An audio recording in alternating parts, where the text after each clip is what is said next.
கடந்த 5 ஆண்டுகளாக, அதற்கு முன்பு 10 ஆண்டுகளாக எங்களுடைய நாடாளுமன்ற உறுப்பினர் இந்த தொகுதியில் எப்படி செயல்பட்டார் என்று உங்களுக்கெல்லாம் தெரியும். அதற்கு பிறகு இப்போது கடந்த 5 ஆண்டுகளாக இப்பொழுது இருக்கின்ற நாடாளுமன்ற உறுப்பினர் எப்படி செயல்பட்டு இருக்கிறார். அவர் கடந்த 5 ஆண்டுகளாக இந்த தொகுதி பார்க்கவே அவர் எப்படி செயல்பட்டு இருக்கிறார், எப்படி வந்து கொண்டிருக்கிறார் என்பது மீடியாவான உங்களுக்கு தெரியும்.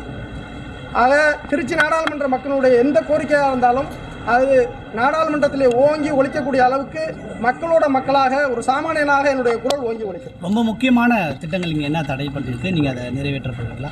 உங்களுடைய அதாவது கடந்த அனைத்து இந்திய அண்ணா திராவிட முன்னேற்ற கழகத்தினுடைய ஆட்சியிலே மரியாதைக்குரிய பொதுச் செயலாளர் அவர்கள் காவிரி வைகை குண்டார இணைப்பு திட்டம் என்ற மாபெரும் திட்டத்தை கொண்டு வந்தார்கள்.